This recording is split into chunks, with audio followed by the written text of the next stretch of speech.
Hey guys, welcome back to my YouTube channel. This is Bilal and you are watching Bilal Mobiles RYK YouTube channel. In this video, I am going to show you how to fix iPhone heating issue after new iOS update. So guys, without waste your time, let's start this video. Before start the video, firstly, you should subscribe my YouTube channel and press the bell icon for more informative tech videos.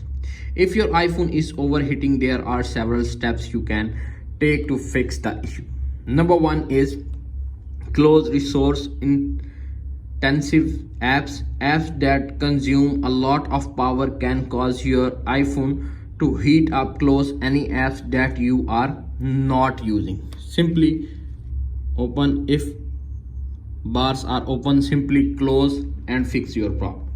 If solution number one is not working, applying the solution number two. Solution number two is turn off location services.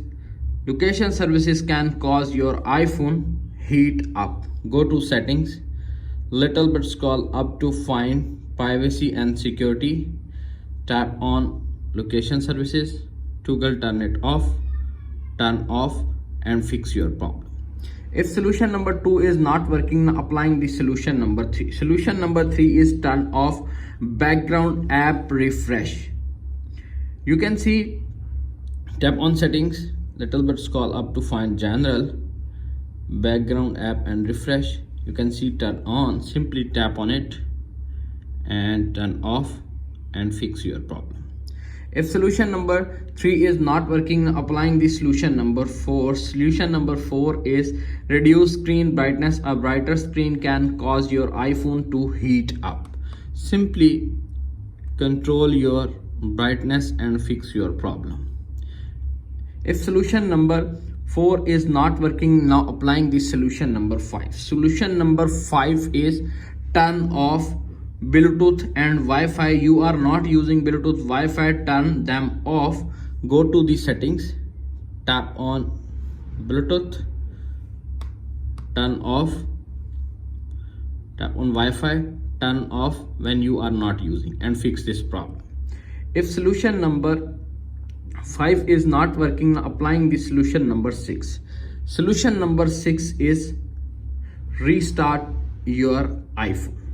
Press the volume up button, volume down button and press the power button until you see Apple logo appears on screen. When you see Apple logo appears on screen, wait 5 to 10 seconds. When your iPhone is completely rebooted, your problem is fixed. If solution number 6 is not working, now applying the solution number 7. Update your iPhone software. Make sure your iPhone is running the latest iOS versions. Tap on settings, tap on general, tap on software update. If update is pending or available, download and install the update and fix your problem. If solution number 7 is not working, applying the solution number 8. Solution number 8 is reset your iPhone settings. Tap on settings, tap on general, little bit scroll up, tap on transfer or reset, tap on reset all settings, confirm and fix your problem. If solution number 8 is not working, now applying the solution number 9. Avoid overcharging your iPhone, as this can cause it to heat up. Try to keep your iPhone charged between 20% and 80% if possible. Keep your iPhone away from direct sunlight. Direct sunlight can cause your iPhone to heat up. Keep it in a shaded area or use a screen protector with UV glass and UV protection and fix your problem. If all solutions are not working, contact with support.apple.com and visit the nearest Apple store for further assistance. For fix this, they can help and fix your iPhone heating problem. That's it. After watching this video, I hope you will all know how to fix iPhone overheating issue after the new iOS update. If video is helpful for you, please don't forget to share and subscribe my YouTube channel. Thanks for watching.